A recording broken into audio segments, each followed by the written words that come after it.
हम पढ़ रहे हैं चैप्टर सॉलिड स्टेट और यहाँ इस चैप्टर में हमने अभी तक डिफरेंट यूनिट से lattice point, different crystal lattice, different packing arrangement, ये सारा चीज हमने कंप्लीट कर लिया है। ठीक है, अपने आज के क्लास में हम पढ़ेंगे the relationship between edge length of a cube and radius of the sphere. ठीक है, तो ये एज लेंथ ऑफ क्यूब और रेडियस ऑफ द स्फीयर है। ये क्यूब क्या चीज है, ये स्फीयर क्या चीज है।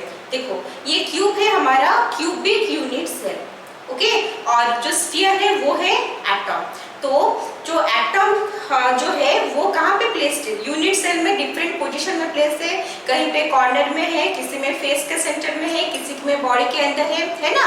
तो हम क्या करेंगे, डिफरेंट यूनिट सेल में कहाँ पे कौन कौन से एटम जो है वो कैसे अरेंज हो रहे हैं, वो सबको बेस्ड करके हर यूनिट सेल के लिए, मतलब डिफरेंट यूनिट सेल के लिए हम ये रेडियस ऑफ द स्फीयर, मतलब रेडियस ऑफ द एटम और एज लेंथ के बीच में रिलेशन जो है वो एस्टेब्लिश करने की कोशिश करेंगे। ओके, तो स्टार्ट करते हैं। तो पहला जो हमारा यूनिट सेल आता है वो है हमारा सिंपल क्यूबिक यूनिट सेल। ठीक है, तो हम अभी किसके बारे में पढ़ रहे हैं, हम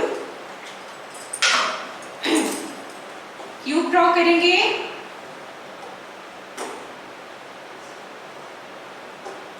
ये क्यूब का जो एज लेंथ है वो है a, ओके, और स्फीयर दैट इज एटम, उसका जो रेडियस है वो है r, और दोनों अगर क्लोजली पैक्ड है तो उनका डिस्टेंस है d जो है 2r। ओके, हमें ये a और r के बीच में डिफरेंट यूनिट सेल में रिलेशनशिप निकालना है। ठीक है, तो पहला है हमारा सिंपल क्यूबिक यूनिट सेल। तो पहले हम एक simple cubic unit cell draw करते हैं।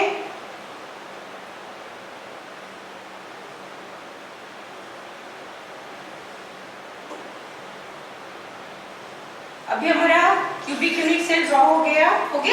अच्छा, अभी हम क्या करेंगे, अभी सिंपल क्यूबिक यूनिट सेल में एटम जो है वो कहाँ पे रहता है, एटम जो है वो सिर्फ कॉर्नर्स में रहता है। ठीक है, ओनली जो कॉर्नर्स है, टोटल कितने कॉर्नर्स है, 8 कॉर्नर्स है, 8 कॉर्नर्स में एटम जो है वो रहेगा। ओके, तो जो भी 8 कॉर्नर्स है यहाँ पे,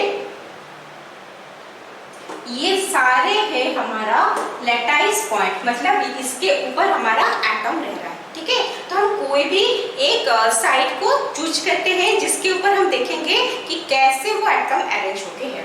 मान लो हमने इसको चूज किया तो सिर्फ 2 ही एटम है, तो ये हो गया एक एटम। ठीक है, और ये हो गया हमारा दूसरा एटम। ठीक है, क्योंकि दोनों कॉर्नर में सिर्फ 2 ही एटम है, इसका मतलब ये दोनों जो है वो एक साथ उनको अटैच होके रहना है।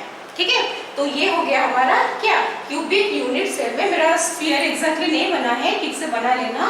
ओके, तो ये है हमारा क्या अरेंजमेंट, कैसे एटम अरेंज होके है।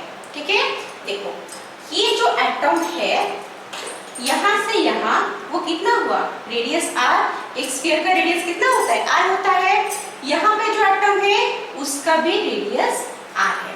ठीक है, तो दोनों का एटम का रेडियस कितना हो गया, इसका r है और इसका r है। Next edge length, edge length हमारा कितना है, एज लेंथ हमारा है a। क्यूब है तो सारे जो भी एज लेंथ है सारे के सारे उनका वैल्यू सेम रहेगा, वो होगा हमारा a। इसका मतलब ये जो पूरा डिस्टेंस है, पूरा एज लेंथ, वो भी कितना बना, वो भी हमारा a बना। अगर ये a है तो ये भी सारे हमारे a हो गए। ठीक है, इसका मतलब जो रिलेशनशिप है यहाँ पे कितना निकल रहा है, a equal to 2r, edge length a हो गया, r प्लस r इसके 2r हो गया। ठीक है, a equal to 2r, it implies r equal to a by 2। ठीक है, तो ये है relationship between radius of the atom and edge length a for simple cubic unit cell. ठीक है, आया सबको समझ में। चलो इसको लिख लो, फिर नेक्स्ट यूनिट सेल के बारे में पढ़ेंगे। हो गया, मिटाते हैं।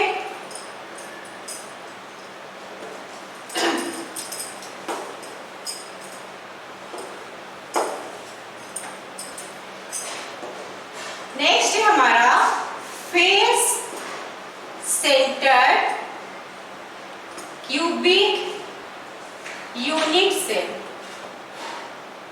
Face center cubic unit cell मतलब FCC। ओके, तो अभी क्या करेंगे, अभी हम एक क्यूब ड्रॉ करेंगे। तो ये हो गया हमारा क्यूब,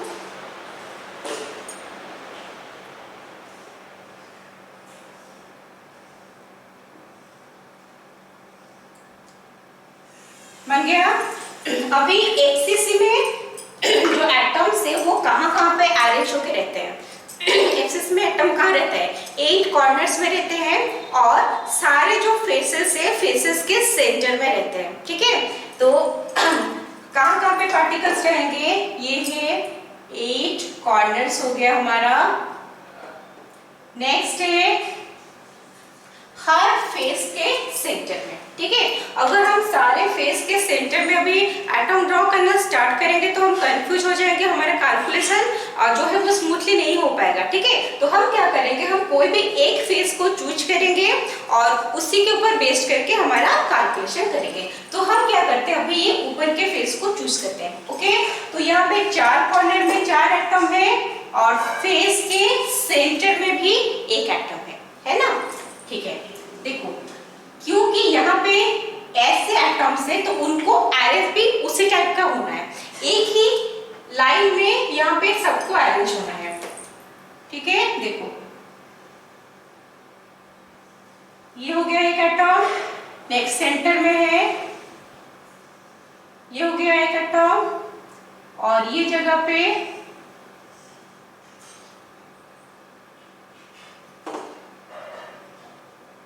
ये हो गया हमारा एक एटम। तो एक ही फेस में 3 एटम ऐसे अरेंज हो गए हैं। ये सब जो लेटेंस पॉइंट है वो उन एटम ऑफ द जो स्फीयरिकल एटम है उनका सेंटर है।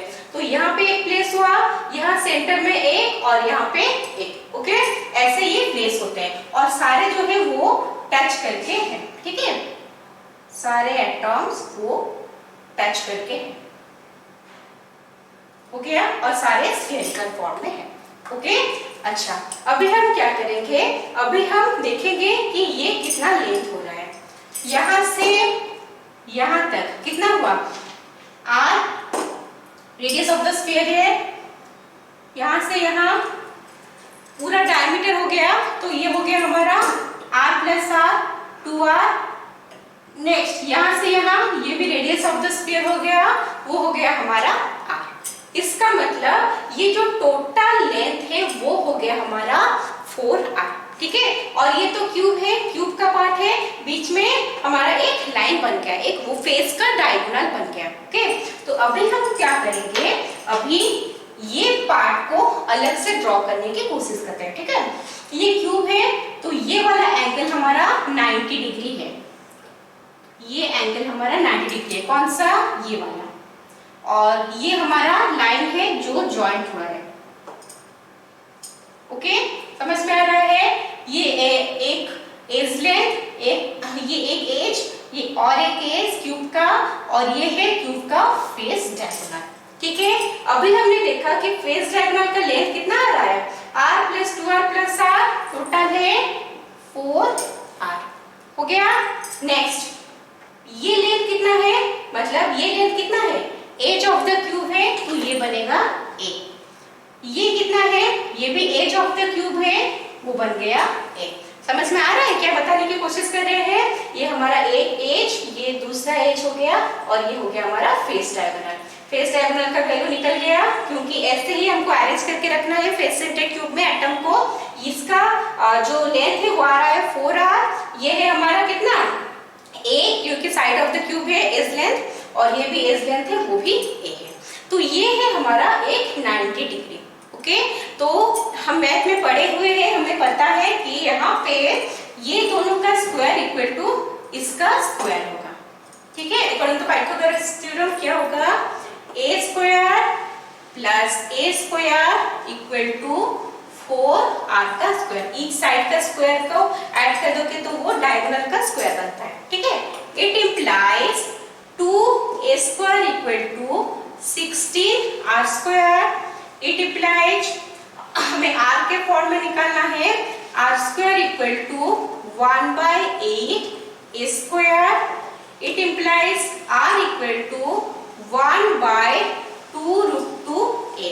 ओके, यहाँ पे डिनोमिनेटर में 2√2 है, हम उसको रेशनलाइज कर लेते हैं। ऊपर √2 मल्टीप्लाई कर देंगे, नीचे भी √2 मल्टीप्लाई करेंगे, ठीक है। सो r इक्वल टू ऊपर √2 मल्टीप्लाई कर दे, √2 आया, डिवाइडेड बाय 2√2 इंटू नीचे भी √2 करेंगे, कितना हो गया 4, √2/4।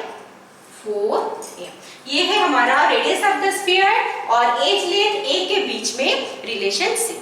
आया समझ में कैसे हो रहा है, ठीक है। हम यहाँ पे √2 क्यों मल्टीप्लाई किए, क्योंकि हमें रेशनलाइज करना था। अगर ऐसे नीचे √2 रखेंगे तो हमें कैलकुलेशन में भी प्रॉब्लम आएगा, तो डायरेक्ट √2/4। ओके, चलो लिख लो, फिर नेक्स्ट वाला यूनिट सेल करेंगे।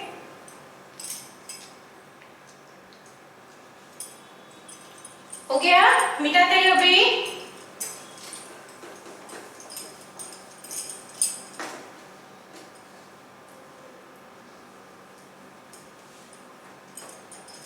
नेक्स्ट है number 3, body center cubic unit cell. ठीक है, body center cubic unit cell में क्या करेंगे, पहले तो क्यूब ड्रॉ करेंगे।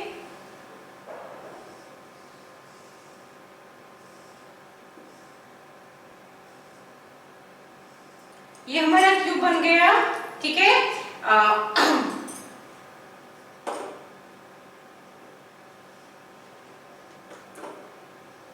ये क्यूब बन गया हमारा। अभी क्या करना है, body center cubic unit cell में हमारा जो एटम्स है वो कहाँ पे प्लेस है, वो कहाँ पे है, 8 कॉर्नर्स में प्रेजेंट है और एक है बॉडी के सेंटर में। ठीक है, तो हम क्या करेंगे, तो यहाँ पे कहाँ पे प्रेजेंट है, सारे कॉर्नर्स में। ये हमारे लैटाइस पॉइंट्स है, मतलब जहाँ पे एटम प्रेजेंट है, हो गया। नेक्स्ट कहाँ पे है, बॉडी के अंदर। ठीक है, अच्छा अभी क्या करेंगे, अभी जो जैसा यूनिट सेल है उसी हिसाब से हमें एटम को अरेंज करके रखना है। जैसे फैट सेंटर था उसमें एडजस्ट करके रखना था, और सिंपल था उसमें एडजस्ट करके रखना था, अभी इसमें एडजस्ट करके रखेंगे। कैसे रखेंगे, यहाँ पे कॉर्नर में रहेगा, ठीक है, बॉडी के अंदर रहेगा, फिर कॉर्नर में रहेगा। तो यहाँ पे बॉडी डायगोनल को देखने की जरूरत है। बॉडी डायगोनल समझा था, ठीक है। जैसे वो एक साइड, ये साइड से स्टार्ट हो रहा है, इसका ऑपोजिट, ये है पीछे का साइड, ठीक है, इसका ऑपोजिट साइड मतलब आगे के साइड के ऑपोजिट। ये यहाँ से यहाँ तक जो आएगा वो है हमारा बॉडी डायगोनल। बन गया, ये है हमारा बॉडी डायगोनल। तो इसी डायगोनल में एटम्स है, बीच में एक है और दोनों जो है वो कॉर्नर्स में प्रेजेंट है। ठीक है,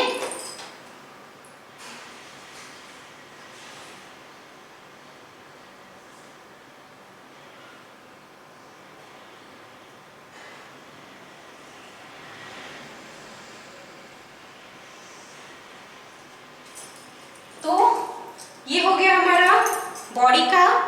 ओके, नेक्स्ट ये है हमारा कितना कॉर्नर का, ये भी हो गया कॉर्नर का।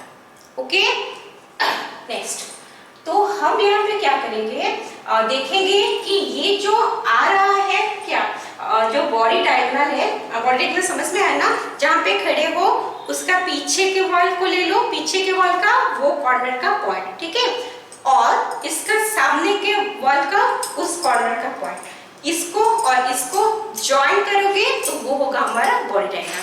अगर इसको और इसको ज्वाइन करोगे तो वो बन गया फेस डायगोनल। ठीक है, और इसको और उसके सामने जो है उसके ऑपोजिट पॉइंट को ज्वाइन करोगे तो वो बनेगा हमारा बॉडी डायगोनल।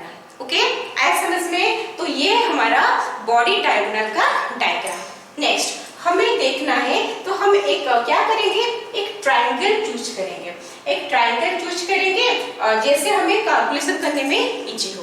ओके, तो यहाँ से यहाँ आने के लिए हम उसको कैसे लाएंगे, हम ऐसा कर सकते हैं ट्रायंगल बनाने के लिए, ये हमारा एक रह गया, ये है बॉडी डायगोनल।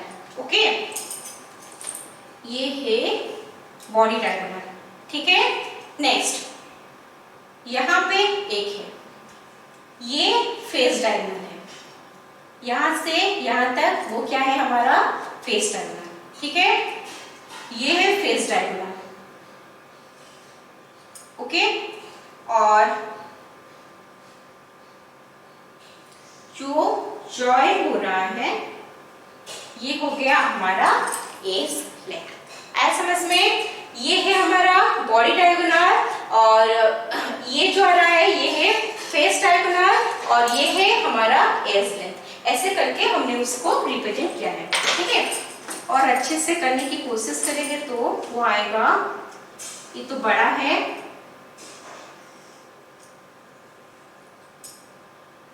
ऐसा कुछ वो आएगा, ठीक है।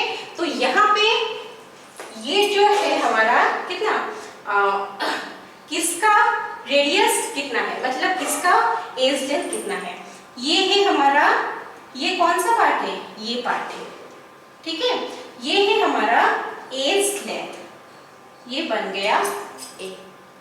ओके, नेक्स्ट ये है बॉडी डायगोनल, जो रेड डॉटेड है ये वो वाला पॉइंट है। हम लिख लेते हैं यहाँ पे ए, ये पॉइंट बी, ये पॉइंट सी, ए, ये पॉइंट बी, ये पॉइंट सी, ये हो गया हमारा ए।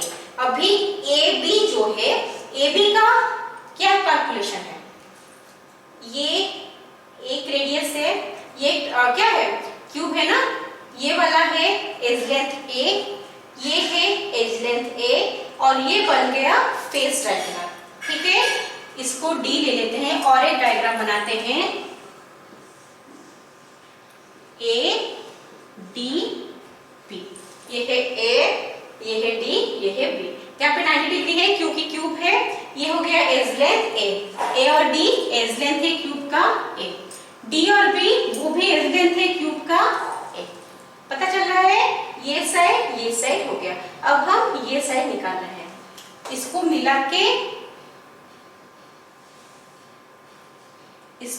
के ये ए बी बना है, ठीक है। तो ए डी और डी बी से हम ए बी का वैल्यू निकालेंगे। देखो ए बी का वैल्यू हमें फाइंड आउट करना है। सो ये एक क्या हो गया, राइट एंगल ट्रायंगल हो गया। यहाँ पे ए बी स्क्वायर जो कि डायगोनल है, that is equal to A D square plus B D square. तो पता है, पढ़ते आ रहे हो जूनियर क्लासेस में, क्या दोनों साइड जो है उसका स्क्वायर को ऐड कर दोगे तो उसका डायगोनल का स्क्वायर आता है in a right angle triangle. It implies A B square equal to, वो कितना आएगा, ए डी स्क्वायर कितना है, इतना करने का भी जरूरत है नहीं, ये ए है, ये ए है, तो ये हमारा √2 ए ही आएगा, ठीक है। पता है ना, √2 ए आएगा, तो ये A square plus A square, it implies A B जो है वो क्या हो गया, 2 स्क्वायर का √2 वो दैट इज इक्वल टू √2 है। ये हमें पता है, ये वाला पार्ट, ओके, यहाँ से आ रहा है। तो हमें ए बी का वैल्यू चाहिए था, क्यों, क्योंकि हमें इसको यहाँ पुट करना है। तो ये है हमारा √2 ए, ए बी हो गया √2 ए, बी सी हो गया ए, ओके। नेक्स्ट है ए सी। ए सी कैसा है, ए सी बॉडी डायगोनल है, यहाँ से स्टार्ट हो रहा है, यहाँ तक आ रहा है, वहां से स्टार्ट हो रहा है, वहां तक जा रहा है, ठीक है। तो यहाँ पे स्फीयर अरेंज होके है, ये स्फीयर का रेडियस आया r, यहाँ का रेडियस आया r, इसका आया 2r, इसका आया r, ओके। तो टोटल कितना हुआ, r 2r r, ये हो गया 4r। तो AC को हम लिखेंगे 4r, ठीक है। अच्छा, तो वो तो चला गया। अभी हमारे पास क्या ट्रायंगल है, ABC triangle. In triangle ABC, ये राइट एंगल है, हमें पता है, ठीक है। तो इसका स्क्वायर और इसका स्क्वायर मिलेगा तो इसका स्क्वायर आएगा, क्योंकि अभी इस ट्रायंगल में ये डायगोनल है। सो AC का स्क्वायर कितना है, AC का स्क्वायर जो डायगोनल है, एक साइड है AB का स्क्वायर प्लस और एक साइड है BC का square. It implies AC square का तो वैल्यू हमें पता है कितना है, 4r का स्क्वायर इक्वल टू AB का स्क्वायर कितना है, √2 a का स्क्वायर प्लस BC हमारा a है, a का square. It implies 16r square equal to 2a square plus a square. So 16r square equal to 3a square. It implies r square equal to 3a square by 16। ठीक है, so r equal to इसका root over निकाल देंगे। Root over निकालने से 3 का कितना होगा, रूट 3, a स्क्वायर का a, 16 का रूट ओवर है 4। So r equal to root 3a by 4 for a body centred cubic unit cell. Okay, आया सबको समझ में? इजी था। पहले हमें क्या करना था, एक ट्रायंगल चूज किए, बॉडी डायगोनल वाला, एक एज वाला और फेस डायगोनल को लेके। ठीक है, फेस डायगोनल कैसे पता चलेगा? इन जनरल फेस डायगोनल क्या होता है, रूट 2a होता है। ये a और ये बन गया हमारा रूट 2a। तो यही फेस डायगोनल है हमारा रूट 2a, जो 90 डिग्री साथ है एज लेंथ a, और ये हो हमारा body diagonal. Pythagoras theorem put करोगे, ठीक है, सबका स्क्वायर जो है उसको सिंपलीफाई करोगे, फाइनली आएगा r equal to root 3a by 4। ठीक है, आया समझ में? चलो लिख लो।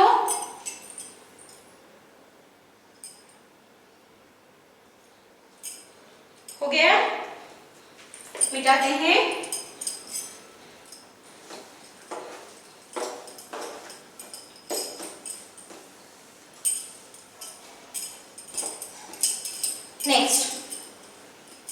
नेक्स्ट हम अभी क्या करेंगे, जो भी हमने अभी पढ़ा है, कैलकुलेट किया है, उसको समराइज करेंगे। ठीक है, तो यहाँ पे पहले लिखेंगे टाइप ऑफ यूनिट सेल।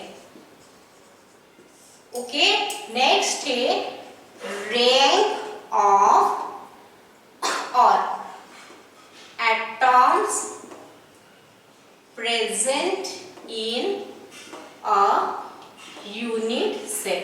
एक यूनिट सेल में कितना एटॉम प्रेजेंट रहता है, जो हम कैलकुलेट करके पहले निकाल चुके हैं, उसको कहा जाता है rank of the unit cell. Okay, next है relationship between A and R। Okay, ऐसे टेबुलर फॉर्म में लिखेंगे, फाइनली तो याद भी रह जाएगा। फर्स्ट में हमारा क्या है, simple cubic unit cell. Second में face centred cubic unit cell. Third में body centred cubic unit cell. ठीक है, next rank of the atom, मतलब कितना प्रेजेंट है। ठीक है, कितना प्रेजेंट है हमारे सिंपल क्यूबिक यूनिट सेल में, 8 कॉर्नर में प्रेजेंट है। ईच कॉर्नर का कंट्रीब्यूशन रहता है 1/8। सो नंबर ऑफ एटम कितना हुआ, 1/8 into 8, that is equal to 1 किए हुए हो। ठीक है, नेक्स्ट है फेस सेंटर में। फेस सेंटर में कहाँ रहता है, 8 कॉर्नर्स में रहता है, 6 फेसेस में रहता है। 8 कॉर्नर्स में रहता है, कॉर्नर का कंट्रीब्यूशन 1/8, 8 into 1/8 हो गया 1, प्लस ईच फेस में रहता है 6 फेस है, ईच फेस का कंट्रीब्यूशन 1/2, 6 फेस का कंट्रीब्यूशन 6 into 1/2 इक्वल टू 3। सो 1 था कॉर्नर की वजह से, 3 आया फेस की वजह से, तो टोटल एटम हुआ 4। सो rank of FCC is 4। Okay, next यहाँ पे लिख लेते हैं FCC और ये है BCC। Body center cubic unit cell में कहाँ पे रहता है एटम, 8 कॉर्नर्स में रहता है, एक बॉडी के अंदर रहता है। 8 कॉर्नर्स में है, ईच कॉर्नर का कंट्रीब्यूशन 1/8, 8 into 1/8 हो गया, कितना 1 हो गया, प्लस बॉडी के अंदर एक ही प्रेजेंट है जो और किसी के साथ शेयर नहीं होता, तो उसका कंट्रीब्यूशन 1 रहता है। तो कॉर्नर का 1 प्लस बॉडी का 1 कितना हुआ, 1 + 1 equal to 2। So rank of the atoms present in unit cell हो गया 2। क्लियर, ये हो गया rank of atom. Next relationship between A and R। यहाँ पे क्या था, यहाँ पे R इक्वल टू A/2 हम कैलकुलेट करके निकाल चुके हैं। ठीक है, नेक्स्ट FCC में R इक्वल टू कितना था, √2/4a, ये भी कैलकुलेशन हो गया। नेक्स्ट BCC में R इक्वल टू √3/4a। ये भी कैलकुलेशन करके निकल गया। तो हम जो पढ़े थे ये इसका समरी है, इसको भी टेबुलर फॉर्म में लिखना है ताकि याद रखने में इजी हो। ओके, चलो लिख लो।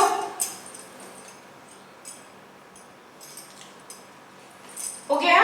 तो यहाँ पे हमारा relationship between edge length of a cube and radius of a spherical atom जो है वो कंप्लीट होता है। ओके, तो आज का क्लास ये खत्म करते हैं। नेक्स्ट क्लास में हम कुछ एक नया चीज पढ़ेंगे in this chapter solid state. Okay, till then mindfully पढ़ाई करते रहो। ओके।